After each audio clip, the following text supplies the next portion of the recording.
Now into the details now. As the world marks International Human Rights Day, the country director of Amnesty International, Lawrence Amesu, says Ghana should use the day to do a careful introspection of the numerous abuses meted out to citizens. He added that leadership of the country has failed to provide the fundamental needs of its citizens when it comes to human rights.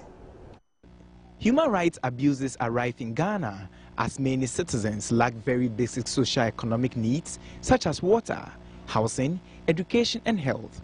The director of Amnesty International, Lawrence Amesu, says the country does not qualify to celebrate Human Rights Day because of government's failure to provide basic amenities for its people. We are celebrating 20 years of human rights. For me, I don't think we should celebrate. Honestly, we should not celebrate because, well, we may say Ghana has done well in terms of civil and political rights. But when it comes to economic, social, and cultural rights, we are lagging behind very much. Where is the water for people to drink? Why do we still have children in the streets? Why are people still under the trees going to school? Why are some children not going to school? Are we all having the appropriate food to eat? All these are questions to be asking while we mark 20th anniversary of our human rights. The police and other security forces have been accused for trampling on the civil rights of citizens. So to change the worrying trend, the chairman of the Parliamentary Select Committee on Defense and Interior, Fritz Balfour, says there is the need to establish an independent body to exercise an oversight responsibility on the police. You're talking about a different dimension where civilians will not be intimidated because they have an organization that will deal with their complaints. PIPS is an internal agency of the police, all right? In America, they call them internal affairs. They're more like the military police, okay? Another form of the military police. So you investigate, and they're investigating their peers. So the essence of credibility is a little lowered.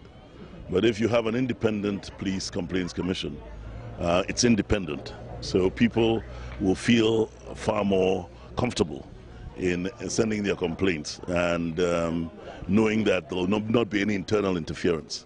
So therefore, I think that an independent police complaints commission is a necessity. Deputy Ranking Member on the Defense and Interior Committee of Parliament also supported the need to establish the body, since bureaucracies in the police service does not make it conducive for civilians to report cases to the police for redress. The Commonwealth Human Rights Initiative hopes to establish an independent police complaints commission in Ghana to help police the police. Latif Idris's reports for Joy News. Now, the Commission on Human Rights and Administrative Justice is calling on the Ministry of Education and the Ministry of Gender, Social Protection to urgently fashion out programs targeted at halting child labor in fishing communities. Deputy Commissioner of Shraj says the laws to end the practice are already in place, but implementation of those laws are lacking. Now, he was speaking at the Commission's launch of a specialized report on exploitative child labor in the fishing industry in Accra. The issue of children working dangerously in fishing communities has existed for several decades. Many children who particularly work on the Volta Lake are subjected to the very worst forms of child labor. Some either become disabled for life or drown and die while fishing. Young boys are forced to delve deep into the river to disentangle nets and fishing dangerously, yet they receive a pittance from the so-called masters. The Commission on Human Rights and Administrative Justice is now focusing its attention on this worsening phenomenon and has launched a research report on the worsening state of child labor on the Volta Lake. The research was done in the Greater Accra region and the Volta region, with specific focus on 3 communities in the Dangme East District, Ada, 3 communities in Kpando District. The Commission identified poverty as main reason why parents give away their children. We have targeted the Ministry of Fishing, the Fisheries Ministry and Aquaculture. We are saying that they should bring appropriate technology. The whole issue of letting children dive to untangle nets to paddle canoes, to do all kinds of things. It is for them to find out how they can ensure that this trade, this business, can still be engaged in by the people without having to use children. I mean, in other places, they are able to do it. How come that we have to use the only resource we have, which is a human resource, you know, to such levels where we throw away life? Why should we encourage the sale of children, the trafficking of children, only because they will get some paltry sum of money? So government has a duty. Children sold to work on the Volta Lake are denied several rights, including health, education, and the right to leisure. The Commission promised to regularly coordinate with the other stakeholders to put an end to child labor. Nobody will sell his child unless the person is really pushed to the wall. And look at the amounts we found that the children are being sold for. 200 Ghana cedis. I mean, that is a contract. To take your child, you don't know where the child is going. It tells you that that person must be in dire need. So programs like LEAP and other interventions that government has a duty to bring for its people should be considered. With numerous legal documents in place to ensure that children enjoy their rights, government shall now work hard at implementation. Now, over the years, witch camps have remained a safe haven for mostly women accused of possessing evil spirit by relations and community members. Now, these women are daily abused and subjected to worse forms of abuse with no room for defense until government implements various laws and conventions on women's rights. Several of these women will continue to suffer the same fate.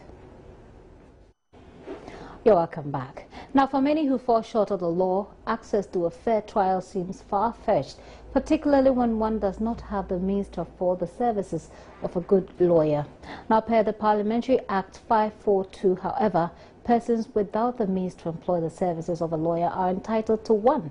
The legal aid scheme comes in here, but they are also severely starved of the needed resources to operate.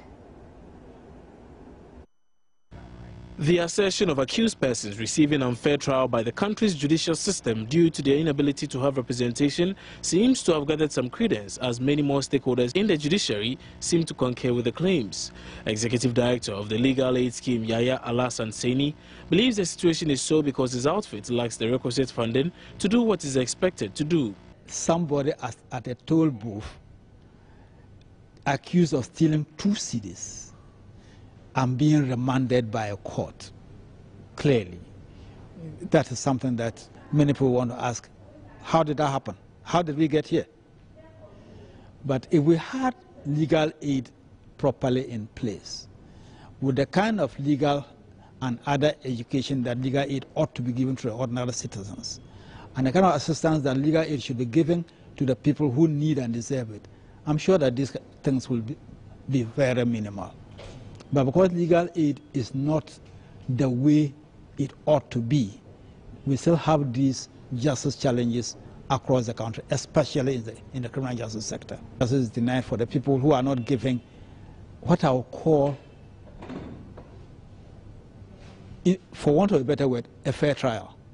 Because fair trial requires your being able to present your case in the way that the court will accept it and understand it, to be able to make a proper judgment.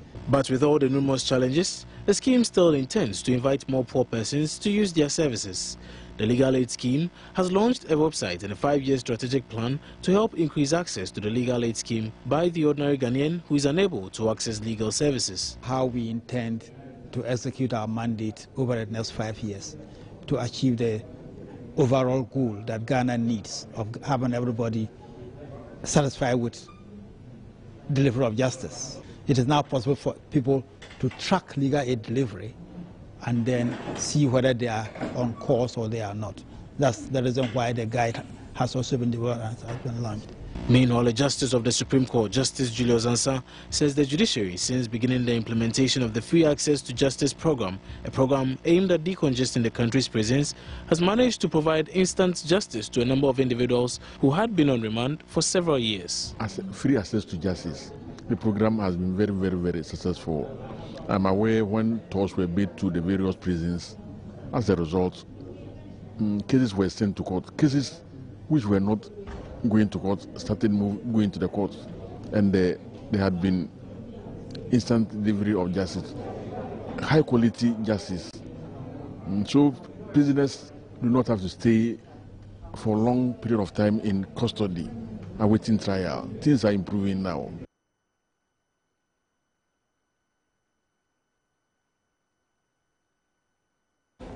The Parliamentary Committee on Health has recommended to the Ministry to set up an information center for Ebola within a week. The chairman of the committee also recommended to the House to support the request by the United Nations through the Ministry to establish a hub for Ebola in Ghana.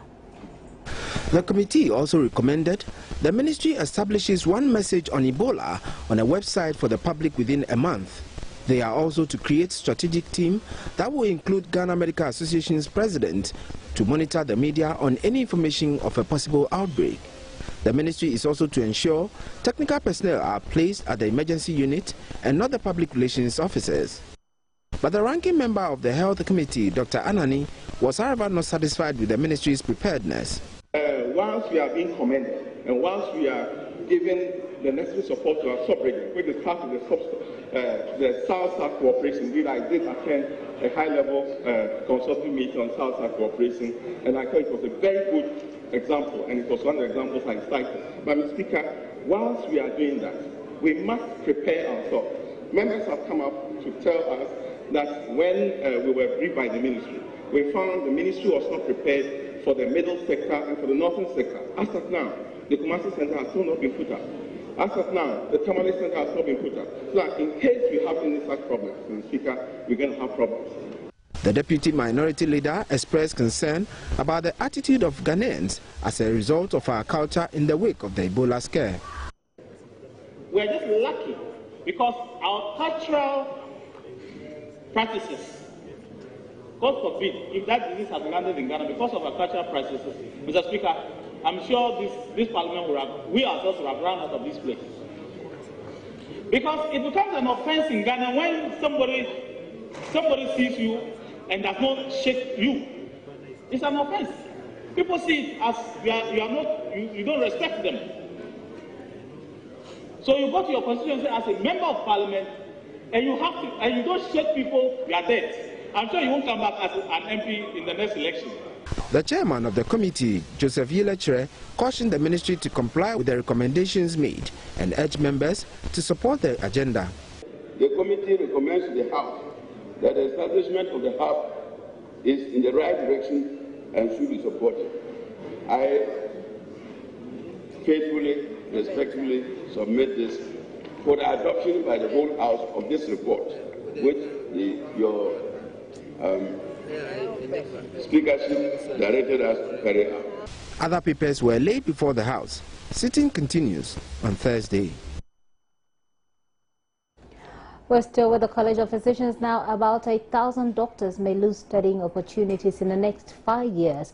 This is because of over-concentration of hands-on medical training in two major hospitals, namely the Komfo Teaching Hospital and the Kolebu Teaching Hospital. This was revealed by Rector of the College of Physicians and Surgeons, Dr. David Oforeje. Vice President Mr. Arthur welcomed the college's initiative to decentralize their training to equip many more with the requisite life-saving skills. They were speaking at the 2014 Annual General and Scientific Meeting of the College of Physicians and Surgeons. The college's annual general meeting for this year is on the theme Improving Emergency Care in Ghana. Most of the speakers, however, argued for more focus on preventive measures instead. The Komfo Teaching Hospital has meanwhile been cited to lead the way for training of local emergency healthcare personnel. Rector of the college, Dr. David Oforeje, said the college is seeking to extend training to the regions by accrediting many more health institutions. He is appealing to the Health Ministry to make good on its financial obligations. We've recently engaged an academic affairs manager who will concentrate our efforts to ensure that our products are fit for purpose.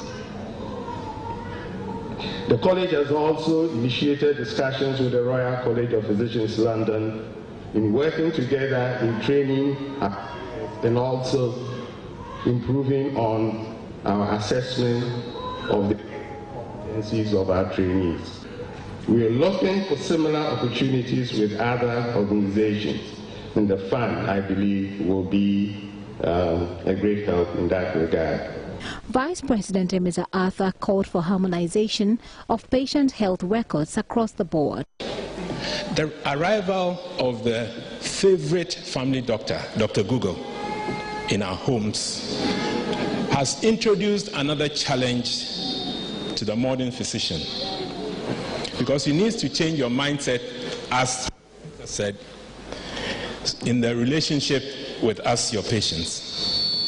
You have to be more open with us, because in increasing numbers, we undertake a Google search online to determine what is before we come to hospital.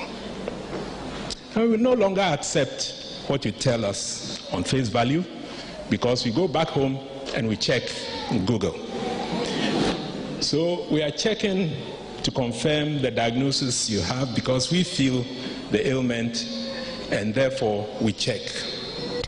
Making a case for more professional development, he called on medical professionals to be mindful of technological advancement, adding government is seeking to reduce further statistics on the brain drain. Continuous professional development is not simply updating the medical or clinical knowledge of the doctor, but it acknowledges the wide-ranging competencies and the multidisciplinary nature of the context of patient care. And as the rector said, I can't remember exactly, but something like there's only one human being, and the medical part is just a small portion of the total being. So the process of continuous acquisition of new knowledge, the skills and attitudes, allows health professionals to keep themselves updated, to enable them continue to meet the needs of the patient, the health service, and their own professional development. He called on the Ministry of Health to assess and meet the needs of health professionals.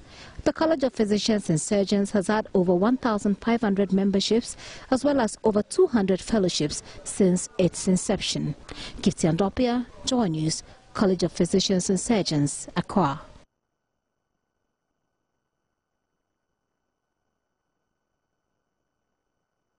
Now, 29-year-old Samuel Akowage, a person with physical disability, has worked hard to obtain a university degree in education. Despite his certificate, Samuel now finds himself almost having to beg for alms in order to survive because no one is willing to employ him.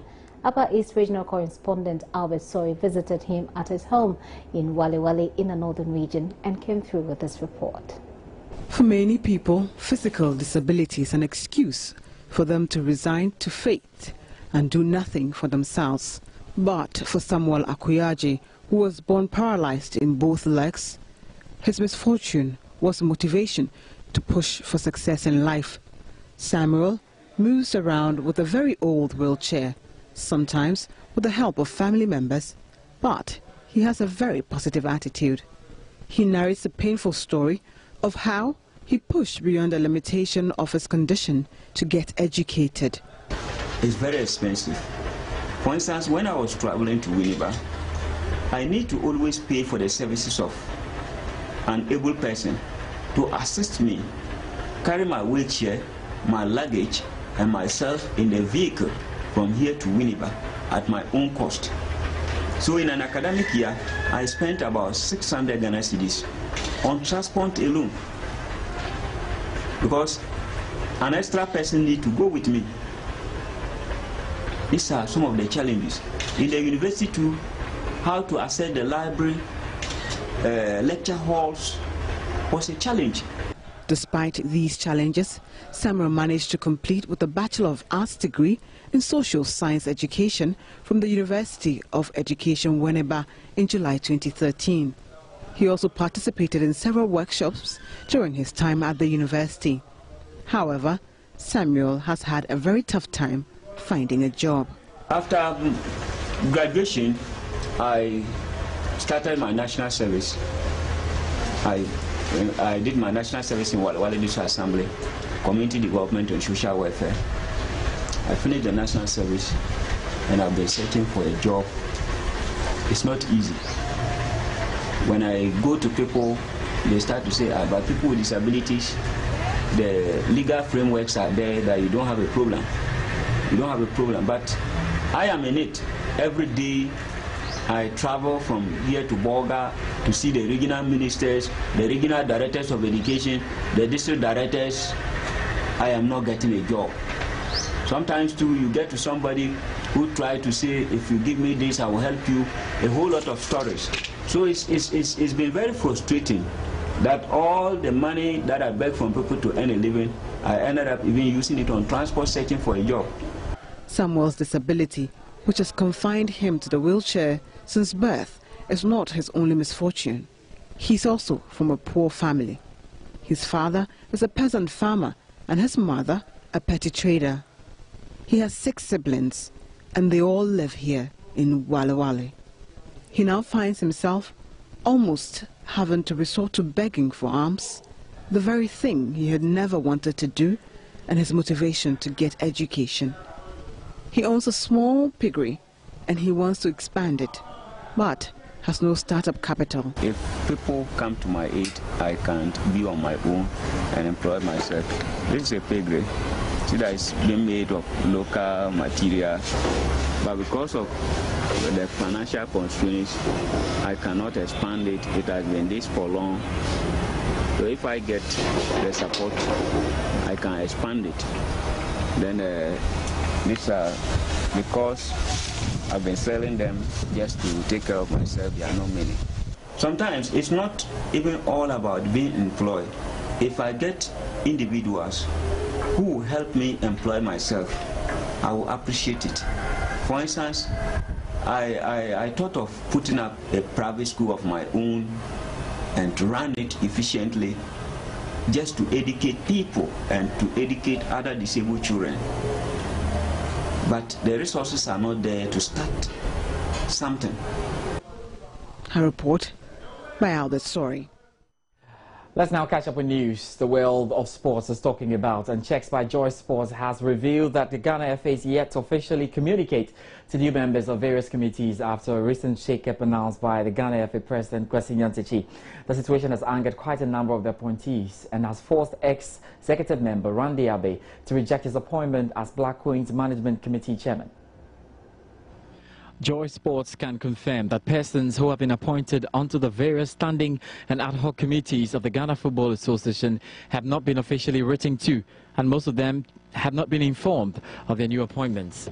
It has been 3 weeks, November 27 to be precise, when the Ghana Football Association announced changes to various committees of the Federation, which saw FA President Kwesi Nyantakyi stepping down as Black Stars Management Committee Chairman. But information reaching Joy Sports indicates that no official letters have been written to any of the appointees informing them of the appointments.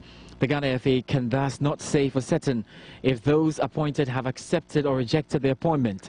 The Ghana Football Association has also failed to fulfill its own promise of publishing the entire list of appointees and which committees those appointees are expected to serve on, as stated at the press conference by the Ghana Football Association President. Recently, Executive Committee member Randy Abbey, who was appointed chairman of the Black Queen's Management Committee, wrote to the FA to reject his appointment, which he heard of through media reports. A clear indication that prior discussions did not take place between Randy Abbey and the FA before his appointment. Joy Sports can confirm that many of the appointees are unhappy with this unprofessional attitude of the Ghana Football Association and have asked for official documentation regarding the appointments. There is no denying the fact that until appointment letters have been sent to the appointees and the acceptance letters received, it cannot be said that the new appointees have commenced their work with the Ghana Football Association. Let's do some more talking about football here. And Inter-Ally CEO Delali Emmanuel has lamented the dilapidated state of their home ground, the Tema Stadium, and is calling on government and the corporate community in Tema to help upgrade the jaded edifice. Delali made the call after his side lost 2-3 to league champions Asante Kotoko in a friendly. The little that we have done here cost us 60,000 Ghana cedi. We wish to do more, but we don't have. This is a situation most clubs are facing in Ghana. This facility is being used by corporate bodies GAPOA, government agencies. In fact, some government department uses this facility. What is wrong when they also come and improve the facility here? It's the property of the state. We are only enhancing it, so we are counting on other bodies to come on board to improve the facility. When you go to Brekum is not, I think it's a district capital. They have a wonderful stadium down Tema. Unbelievable. What are the corporate bodies and companies doing in Tema? But as football people, we have accepted a challenge and we are doing our best to improve this facility, and we'll continue to do that. This is a facility that now have lavatory, toilet facility for fans, executive and otherwise. We care more about soccer fans in Tema, so we are improving the facility, and we hope if we make some windfall, we'll improve the facility. Time to talk about the UEFA Champions League final games in the group. So we're talking about groups E to H. Lionel Messi is still making it life very difficult for Ronaldo. He scored another goal, sending that record to 75 in the UEFA Champions League. Let's get into the results right now on the screen. We'll start with what's happening in Group E. That Bayern Munich leading CSK Moscow by 1-0. Schalke in the other game are drawing goalless. They're having a close look at this one because they could be in some trouble then. Roma are also drawing goalless with Manchester City. The analysis is that Manchester City would have to win this game to be able to qualify, and there'll be a lot to look into that. Let's get into Group F. Ajax are leading Apoel Nicosia by 2-0 in there. Goals coming in thick and fast as well. And the story I was telling about Barcelona, they are leading Paris Saint-Germain by 2-1. Neymar getting an excellent goal as well as Lionel Messi, even though Paris Saint-Germain got the first goal in there. We can slide on to the next group, and it's Group G. Chelsea leading Sporting Lisbon by 2-1. Fabregas Scheller getting the goals in, but of course there's been just the consolation in there. Nani getting a goal in there for that Chelsea team, and Maribor drawing goals for Schalke 04. They were hoping to qualify. Kevin Prince Boateng, Schalke 04. In Group H, Athletic Bilbao leading Bate Borisov by 1-0 already through, and there's FC Porto drawing goalless with Shakhtar Donetsk. That's exactly what it's looking like in the UEFA Champions League. And then in sports tonight, I'm George Adi Jr. Gifty will join us with some more. Have a good night. That's it for tonight, but remember, there's more news at myjoyonline.com and multitvworld.com. My name is Gifty Ando Apia. It's been a pleasure having you. You can follow me on Twitter at JNewsGifty or on Facebook at Gifty Ando Apia. Up next is PM Express by Nana Sapao.